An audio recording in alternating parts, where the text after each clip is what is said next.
This is CBC Winnipeg News.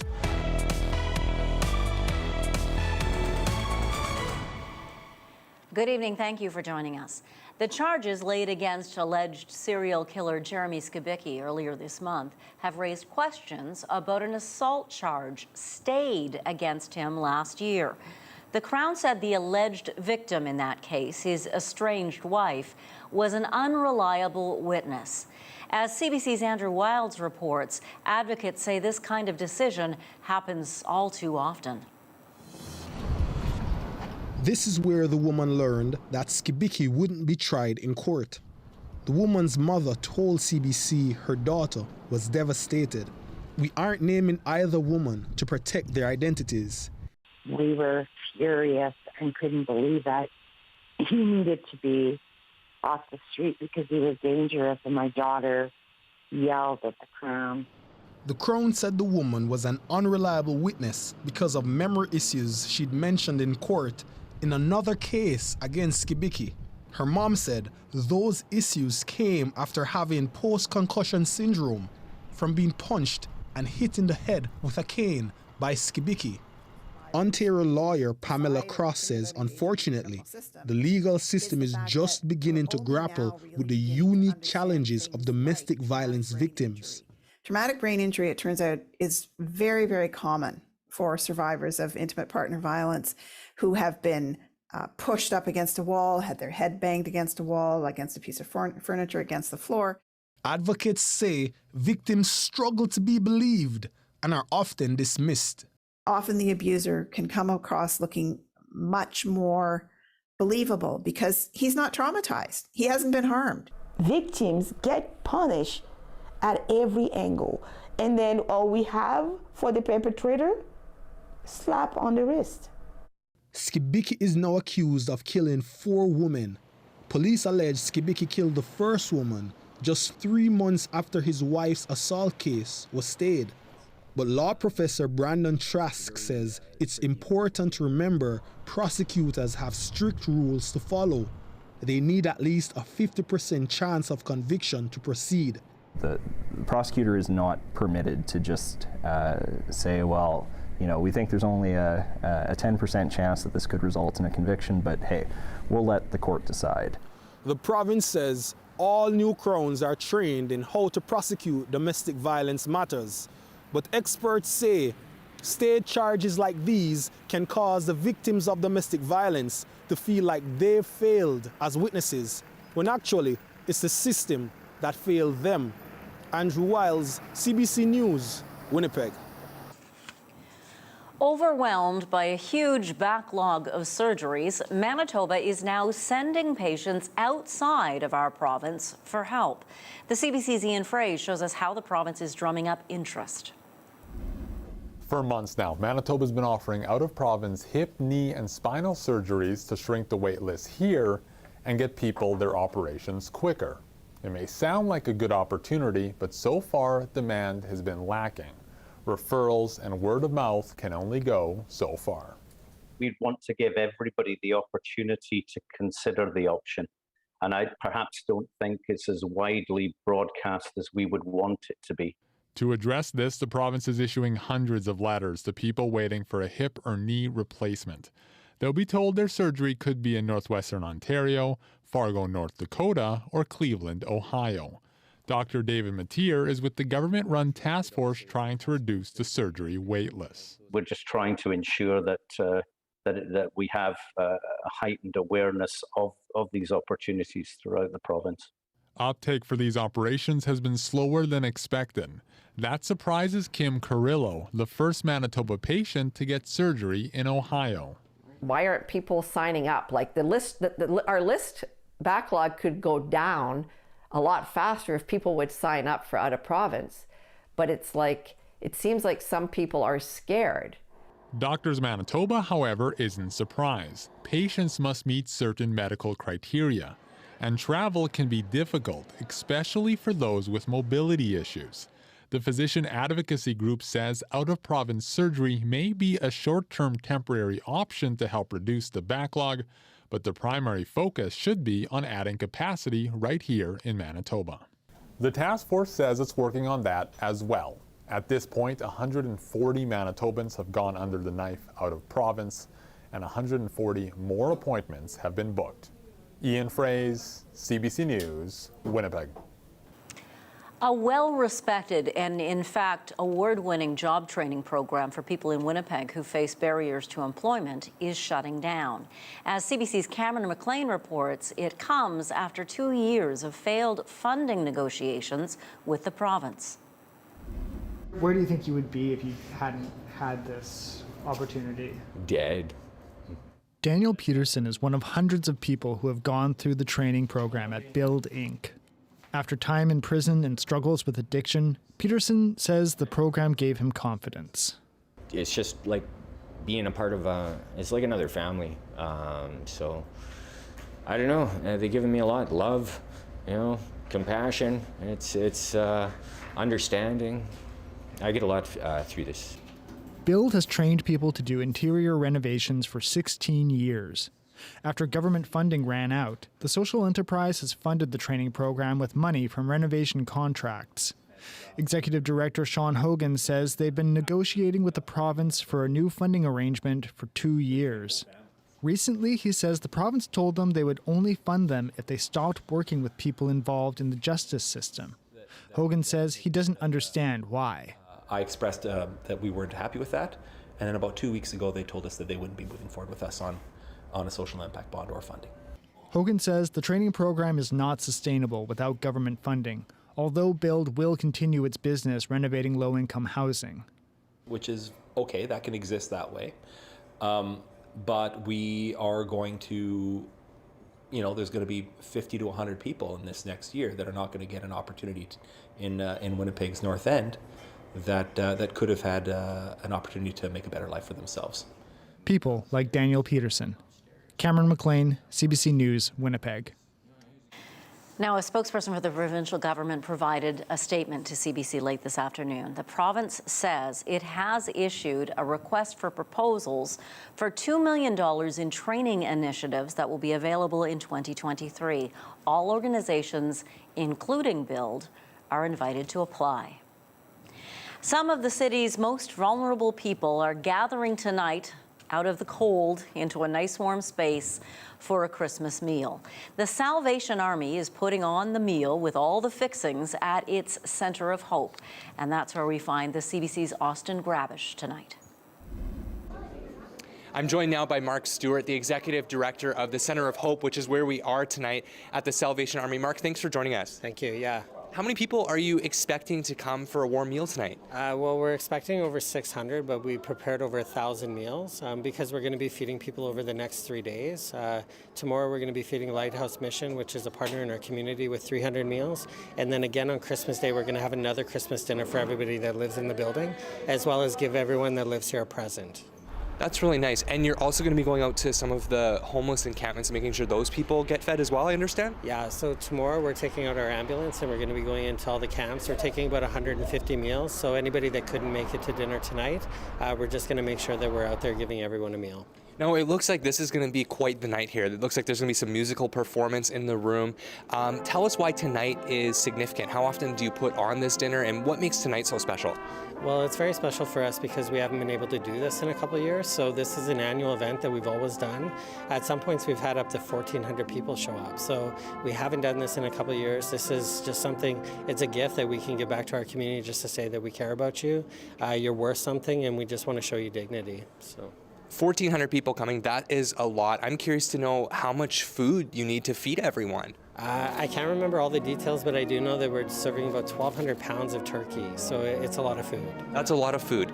And it's a very cold night, so I think people are going to be very appreciative of having that opportunity to have a warm meal, but you're also a shelter here. Tell us about that.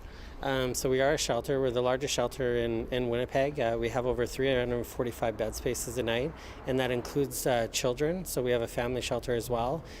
So with the cold weather that's happening right now, we just want to make sure that everyone gets in from the warm, and not just us. Our sector wants everybody to have a place to stay tonight.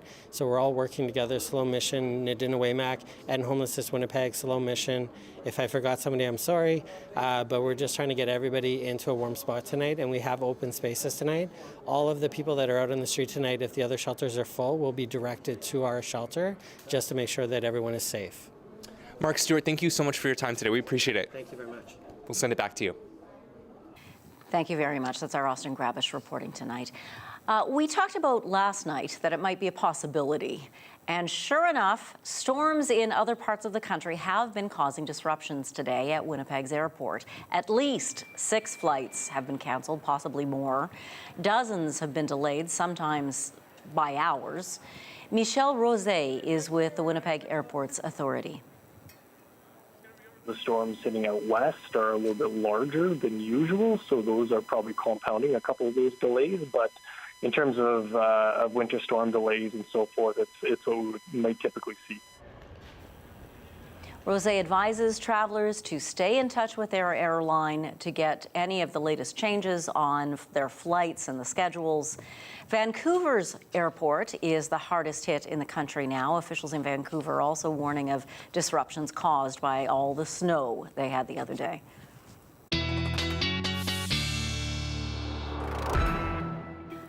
Meteorologist John Sauder joins us now. I know we'll be talking about the storms that are still headed to cause trouble for travel. Yeah, down in the Toronto, Southern Ontario area, so that's coming up later. But we made an Environment Canada list today, one of those end-of-the-year lists that isn't always necessarily a good thing to make this list. We are number 3 in Canada's top 10 weather stories, and really the story here was the wet spring. We had all that snow last year, epic amount of snow, and then one Colorado low after another, 6 amazingly wet storms moving through in the spring that created flooding. And it wasn't just a 1-week event. You know, like I say, it was a 6 to 8 weeks, and it was just long-lived. And I think that by the time summer arrived, everybody was just sick of the high water levels.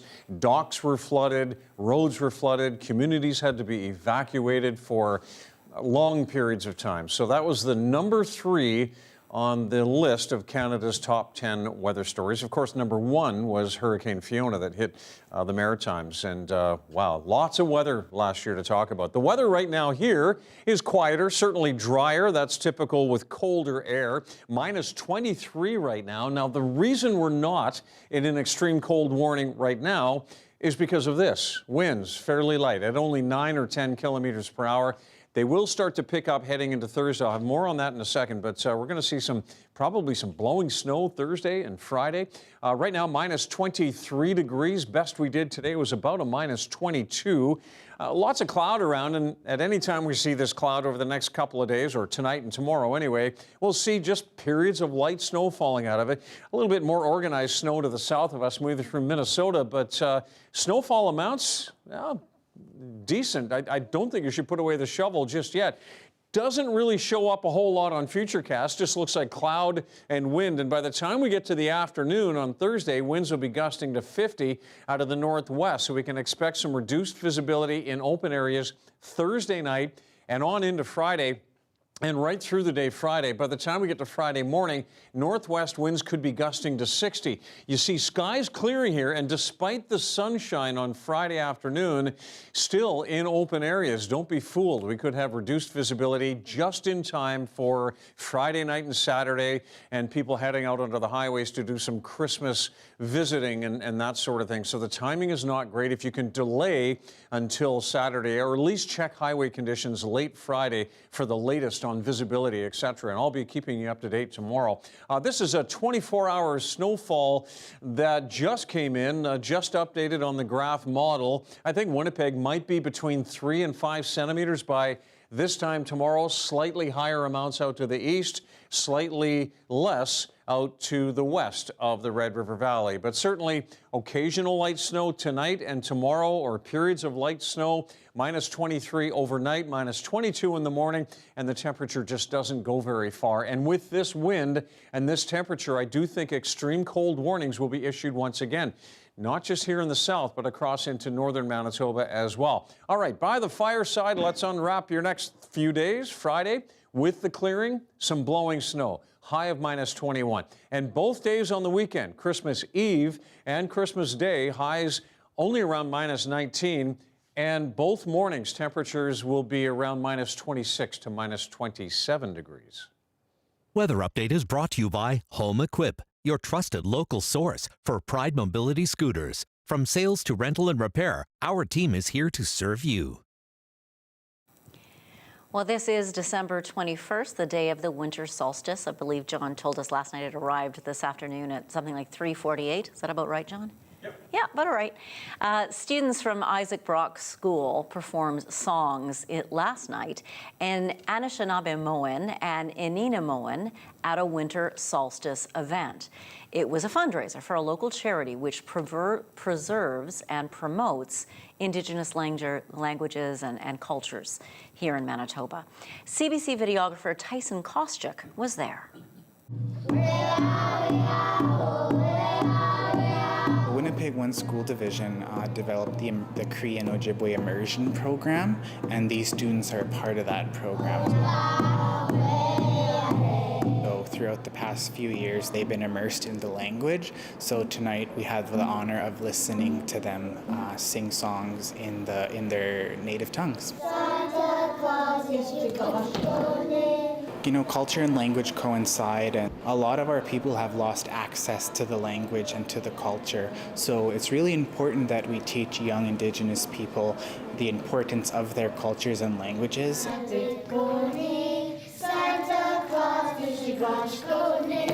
We're a local charity, and we were founded on the basis of revitalizing and promoting Indigenous cultures and languages. So a King J Foundation is meant to offer culturally appropriate programming, education, training, and workshops for Indigenous peoples in Manitoba so that we can continue to promote and preserve Indigenous cultures and languages within the Manitoban region. Margarita Nekawi, Bloodvein Ostrunina, Isaac Brocknikiska Noma Keka Make Masini Kewan and Menentan Tutamam. We're storytellers, right? That's how we teach. And therefore, in order to tell stories in the proper way, we have to know the languages and we have to understand the culture.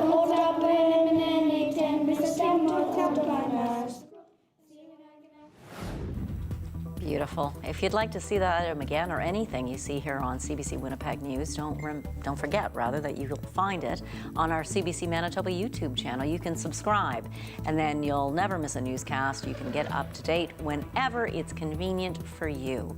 National and international news is next.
The latest report from Statistics Canada shows the inflation rate in our country dropped slightly last month. The inflation rate in November was 6.8%, down ever so slightly from 6.9% in October.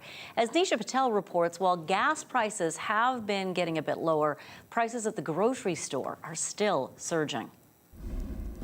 Here's my potatoes. Diane DeBarrow's Christmas dinner looks a little different this year, Broth. as soaring food prices take a bite out of her budget. This year, we really decided on a menu and stuck to it. And we don't need 3 different kinds of potatoes. We don't need 3 different types of vegetables. DeBarros is making changes for more than just the holidays. Now, every time she does a grocery shop, she compares flyers, checks coupons and apps, and uses reward points. Our total was $1.41. The busy mom of 2 says she's cut her monthly grocery bill by hundreds of dollars. You put as much as you want into it, you'll get as much as you put into it out. So it does take some time, I'm not going to lie, but it doesn't take as much time as you would think. Across the country, Canadians are trying to cope with inflation that remains stubbornly high, especially for necessities. Groceries cost 11.4% more in November compared to a year ago. Eggs and bread prices spiked double digits.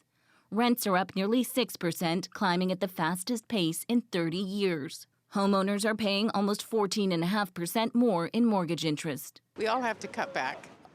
Focusing on our experiences rather than buying material objects. I definitely picked up like a couple extra hours at work. The Bank of Canada has hiked interest rates 7 times this year to get consumers to rein in their spending and bring down inflation. Some analysts say those higher rates could cool the economy enough to trigger a recession early next year. We expect Canada to undergo a recession, and if the Bank of Canada keeps on pushing, it could become a more severe recession than what we hope for. The central bank's main goal is getting inflation under control, and so far, progress has been slow. Many economists say if inflation doesn't cool enough, there could be one more interest rate hike next month. Nisha Patel, CBC News, Toronto. So, grocery bills still very high. Also, profits at grocery chains very high, way up. The federal NDP claims corporate greed is driving up food prices, and big groceries should be taxed on profits to help people cope with inflation. In a year-end interview, CBC News chief political correspondent Rosemary Barton put that idea to Prime Minister Justin Trudeau. Grocery bills are expected to rise for a family of 4 by $1,000 next year. Your government has implemented a windfall tax on sectors like banking and insurance sectors. What about grocery stores, though, that continue to make a profit at a time when, for a lot of Canadians, that doesn't seem right? The last thing we want to do is put on a tax that people then just pass along to the consumers. So we have to be careful about what we're doing. We're studying. I know there's been a lot of studies on what's happening with food prices, and we're looking at trying to help people. That's what we've tried to do every step of the way, but I don't think that the simplistic solution, as satisfying as it might sound, is necessarily the right approach here. Now, you can hear more of what the Prime Minister has to say about other topics, including health care. Yes, more on inflation, more issues as well tonight on The National. Rosemary Barton's full year-end interview with Justin Trudeau airs this Sunday, Christmas Day, right here on CBC Television. You can also find it on CBC Gem. For millions of Canadians, buying a house starts with making sure they can borrow the money they need. That often means heading to a bank. But for some Muslims, religious beliefs mean their traditional mortgage is off the table. And Nisa Derry explains why and what's starting to change. Abdullah Mohiuddin has been looking at houses in Edmonton for months, but he's got a problem. He can't find a mortgage that works for him. My problem is that I cannot take the normal conventional mortgage that the banks offer. Many Muslims are restricted by their religion from paying interest. That can make financing more complicated. This is why we cannot go to the normal and conventional banks. Even if the interest is very low, even if the interest rate is like 0.1%, if it's more than 0%, that we cannot deal with conventional banks. But there's a new and growing market in Canada for Islamic or halal mortgages. They're interest-free, but they're not for free. borrowers still need to pay the lender. Sometimes it's rent to own, sometimes they pay fees instead of interest charges. This Ontario company is just getting into the halal mortgage market. Canada is about 20 years behind on Islamic finance compared to other developed countries like the US and UK. Most halal mortgages need religious approval, and that means it takes more work to find money that's compliant. We have to add a 1.5% margin to cover our costs. So effectively, that makes our mortgage about 4% more expensive than the RBC or Scotiabank 5-year mortgage, as an example. Another big challenge within Canada is the regulatory environment makes it more difficult to issue an Islamic mortgage relative to a conventional mortgage. Things like getting mortgage insurance or registering land titles can be more complicated, and that means more expensive. So many potential customers just opt to rent, or they forget halal and get a regular mortgage. But industry watchers say this is starting to change. And the reason is the process matters. How you get to the outcome really matters, and there's many, many religions where this is the case. Back in Edmonton, that process does matter to Abdullah Mohiuddin. If there is an opportunity, I think I'll be putting out offers in a month or so. Until then, he'll keep renting. Anis Haidari, CBC News, Calgary. The president of Ukraine, Volodymyr Zelensky, is in Washington, meeting with U.S. President Joe Biden and American lawmakers. It's his first trip out of his country since the Russian invasion in February, which was 300 days ago. As CBC's JP Tasker reports, Zelensky is looking to cement ongoing military and economic support from the United States. Under the cover of darkness, Ukrainian President Volodymyr Zelensky left Poland early this morning bound for Washington. His high-stakes mission: secure some much-needed military aid. His people at home are hopeful the U.S. will deliver. I hope Zelensky will be able to share his first-hand experience about what is going on here, how our cities are being ruined, how our people, both civilians and servicemen, are being killed. U.S. President Joe Biden warmly embraced Zelensky on the south lawn of the White House, but he's done more than that. Biden also promised military assistance that will include the Patriot missile system, a sophisticated piece of equipment that can help Ukraine beat back some of Russia's attacks.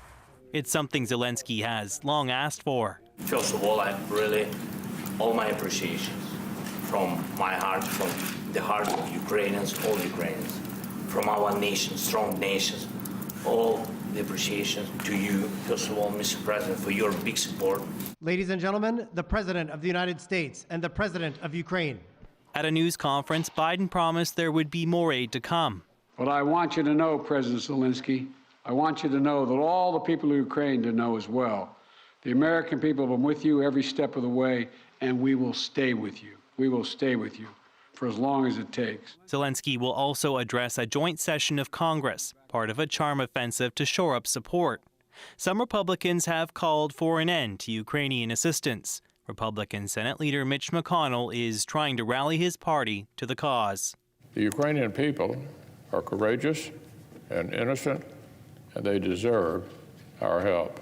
Zelensky's high-stakes trip comes at a critical time in the war. Ukrainians are bracing for a long, brutal winter and more Russian attacks.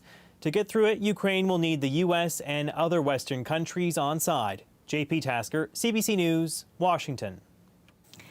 Now in Moscow, the Kremlin is warning that the delivery of more U.S. weapons to Ukraine will be seen as a provocation in the conflict. That came as Russian President Vladimir Putin was laying out his military goals for 2023.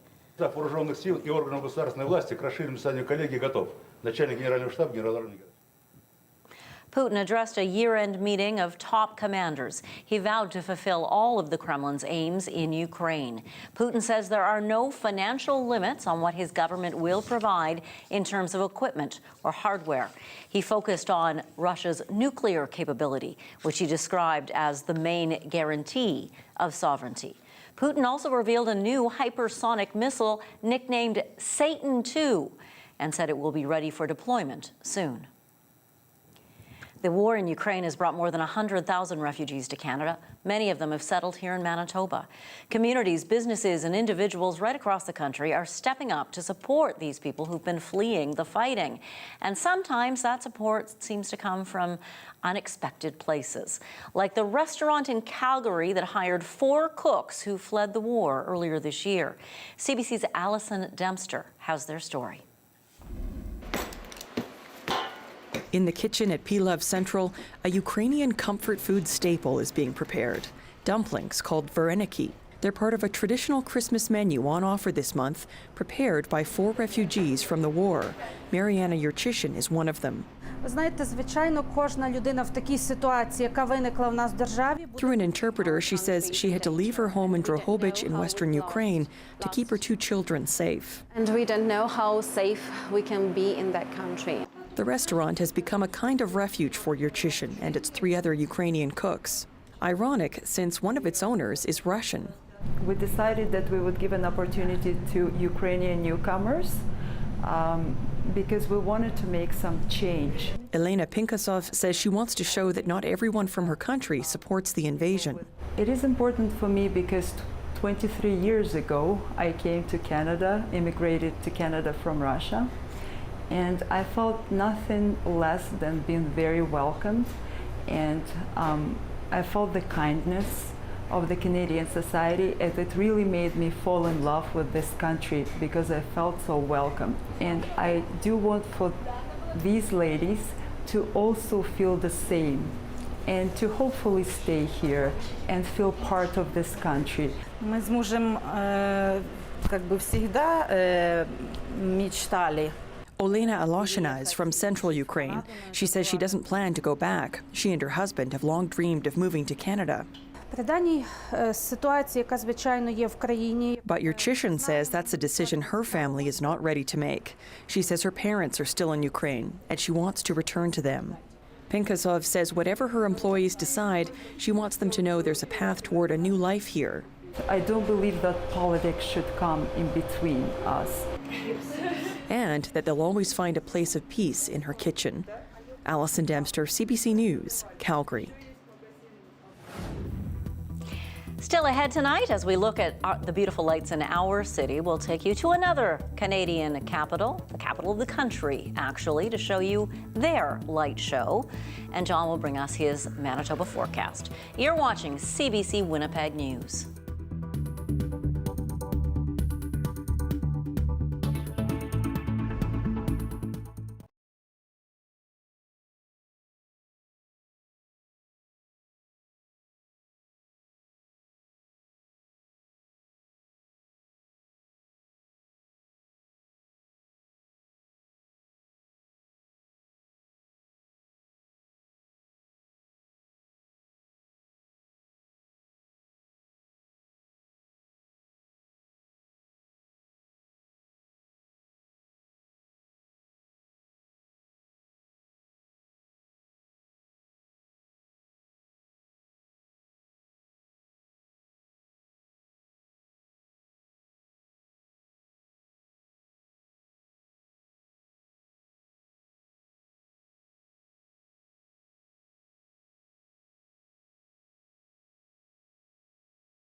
In Ottawa right now, visitors to Parliament Hill are being treated to a stunning winter light and sound show.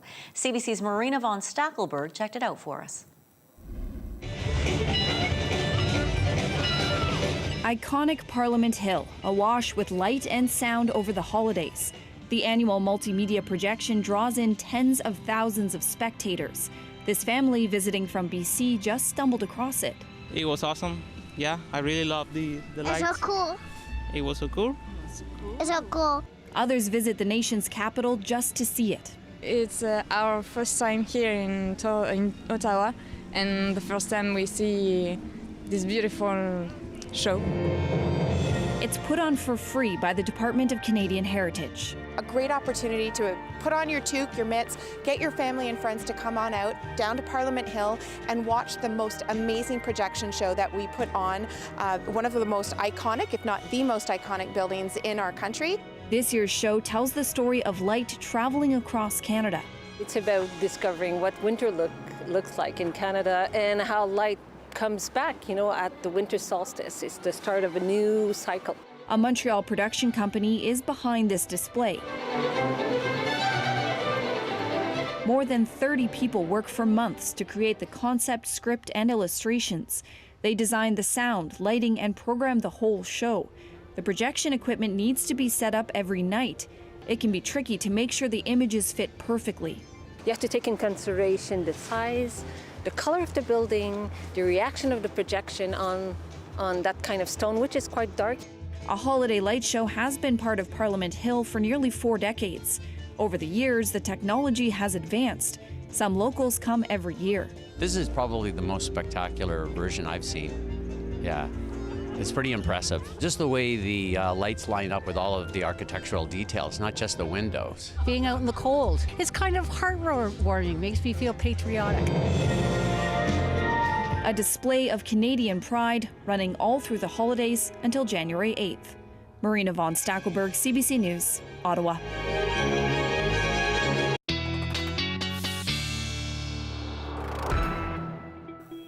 Okay, John, those people we just saw in Ottawa, they had their toques on. It was cold, but there wasn't any snow blowing around. It's going to be soon. You look at the Canadian weather warning map as a whole, and at about 4:30 this afternoon, Manitoba was the only province in the entire country that didn't have any warnings. And, to the west, it's the extreme cold. BC, all of Alberta, every region in Alberta is in an extreme cold warning right now, much of Saskatchewan. And then you look at the stuff that's heading down east. Have a look at this. This is how this storm is going to track into southern Ontario in the coming days. Rain at first and then changing to snow. And there are warnings for winter storm. There are warnings for flooding, flash freeze. It's an amazing system. And you look at these black solid lines, they connect areas of equal barometric pressure. They're called isobars. And when they're that close to, together, very, very windy in behind the system. So we're looking at winds probably late Friday in the Toronto area, upwards of 100 kilometers per hour. It'll move up into Ottawa, Montreal, and keep going through southern Quebec as well. So big storm. You think there were delays affecting the Winnipeg airport from the BC storm? This will be a pre-Christmas ripple effect across the country, I do believe.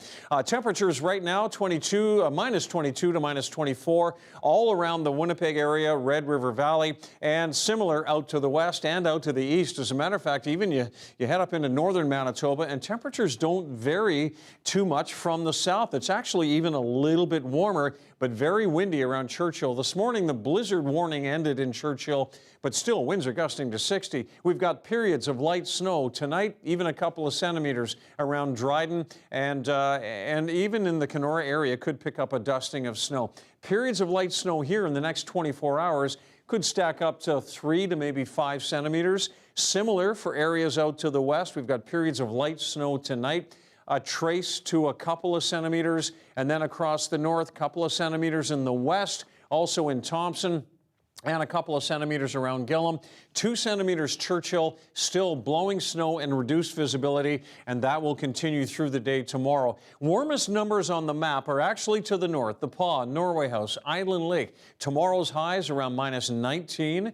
Here in the south, we have those numbers around Swan River and Dauphin and Portage-la-Prairie. The rest of us staying in the minus 20s. Winnipeg at minus 20 tomorrow, minus 21 around Sprague and minus 21 in Pinawa.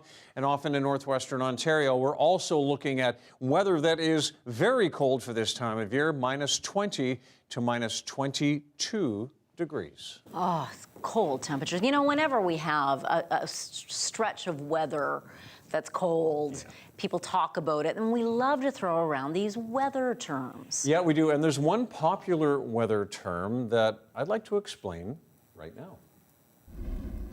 Well, the cold weather has arrived, and we're probably already hearing that popular term, polar vortex, in the media. The polar vortex is back, or it's another polar vortex. Well, the truth is, the polar vortex is always there. The polar vortex is a fast-moving ribbon of air in the upper-level atmosphere over the poles. In this part of the world, it's responsible for keeping the coldest air where it belongs, over the North Pole.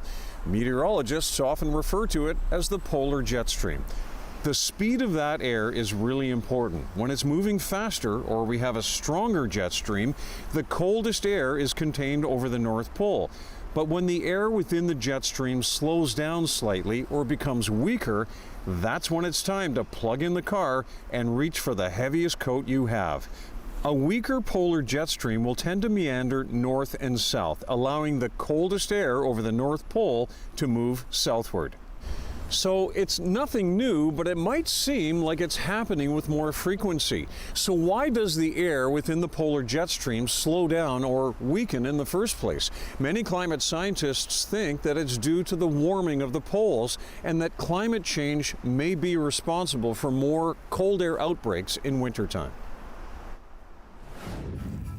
Interesting stuff. Here's some interesting stuff, too, but a little bit warmer for you. Winnipeg band Red Moon Road is performing in person tomorrow, an album they recorded 2 Christmases ago. But this is the first time they get to play it live. We'll learn more about this after the break.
Their album is called Simple Kind of Christmas, but very little has been simple for the members of Red Moon Road, or any other local band for that matter, since this decade began.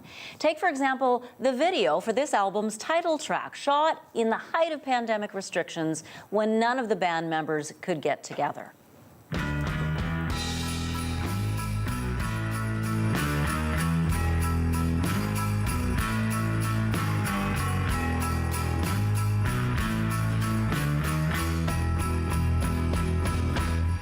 Well, we're creeping up on Christmas, my favorite time of year.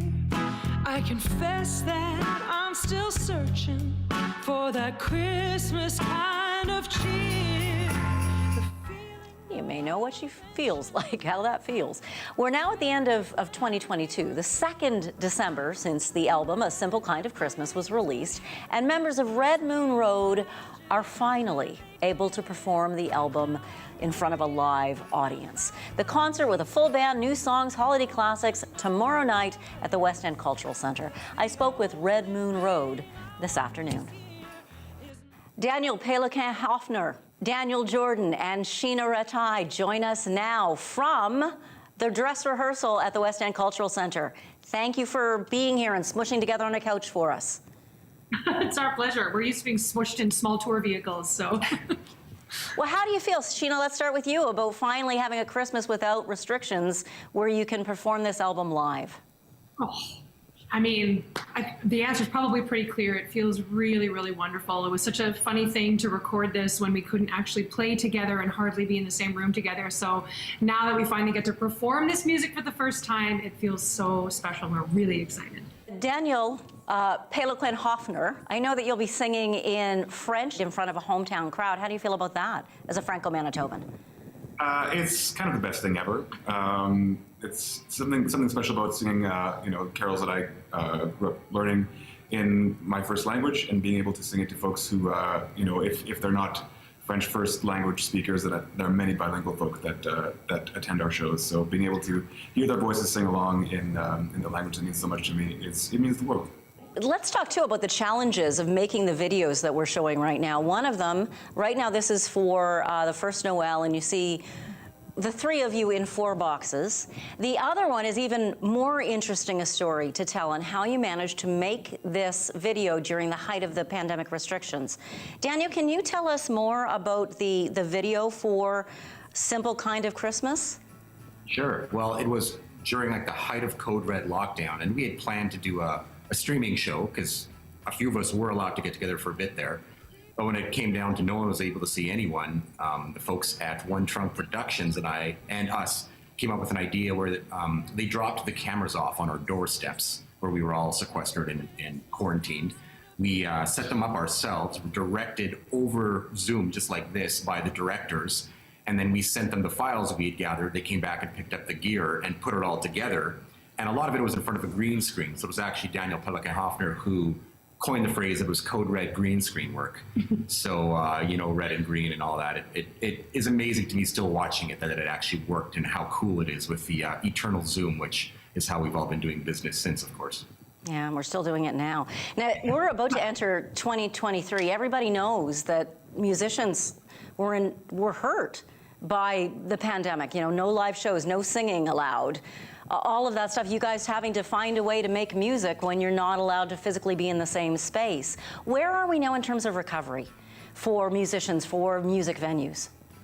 Well, I think you see that it's definitely better, but it's even more challenging than it was before the pandemic because now, the insurance doesn't cover if you got to cancel a tour. And, when you get sick and you've made all these plans, you invest a lot into the planning phase of things. And so the risk of not being able to even deliver is now so much more present. And I think that is very hard and stressful. And of course, no one's, selling merch as much anymore because it's all streaming. That being said, it is pretty amazing to be from a Winnipeg, the town of Winnipeg, because I think here we do understand the value of the arts, and it's an amazing scene here. So I think we're all feeling the love, but we're all feeling the challenge too, which is, I think, why we're looking forward to tomorrow so much. So tell me about tomorrow. Tell me how it's going to how it's going to feel to be on that stage and to have people joining you and have people singing along in the audience. I'm so excited. I really love Christmas anyway, as you know, so many of us do, or this season anyway. I kind of love the winter, so does that, Daniel. And maybe you do too. I mean, you're wearing the shirt for it. But I think we're really, really excited, not only to just like be on stage again, but also to kind of be festive, sing these songs that are so familiar that we haven't been able to perform yet. We've got poinsettias, and we've got all kinds of fun festive decor and a couple of fun tricks up our sleeve that we're excited to pull out for the audience, both in person and watching online. We're expecting that the show will sell out tomorrow, but there are streaming tickets that are available, and we want to make sure that in an effort to keep the arts accessible, we want to make sure that it was a pay-what-you-can sort of situation. So if you know, you have means and you want to be able to support us, and feel free to toss some money at that ticket, but it's also available for as little as $0. You can just come hang out. Yeah, exactly, because you know, in the spirit of giving, we don't have, you know, we're not necessarily people of great means, but we do have some gifts to give, and we want to make sure that was accessible for as many people as are interested in hearing it. Red Moon Road, Sheena, Daniel, and Daniel, thank you so much. Thank you. Thank you for having us. Merry Christmas.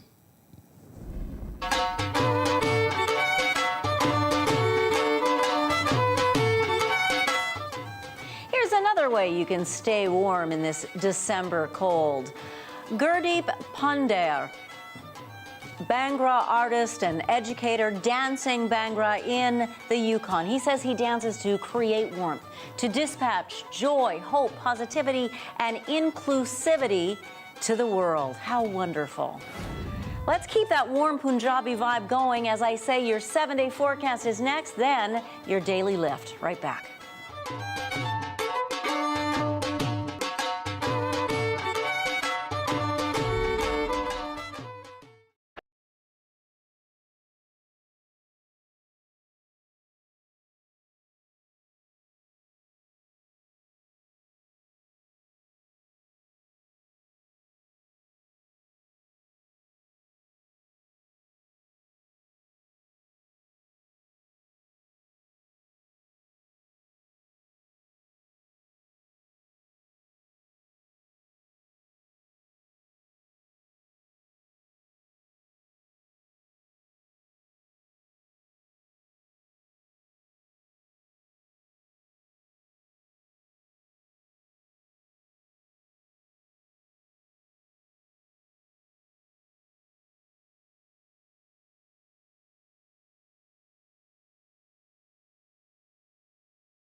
Not much warmer heading toward Christmas, and the next couple of days get really windy. Expect extreme cold warnings Thursday and Friday, maybe even Saturday, and some blowing snow on Thursday and Friday with reduced visibility in open areas. There is a bit of a warm-up after Christmas by about Wednesday next week.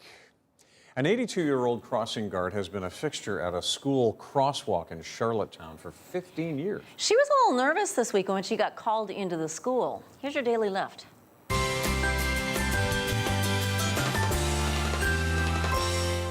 I was a little scared. Are they going to retire me today? Because I said I'm not ready for that. Nothing of the sort. Instead, Mary Morrison arrived to a celebrity welcome. News she was being recognized as the Crossing Guard of the Year. The high school students there made sure that she knew just how much she was appreciated.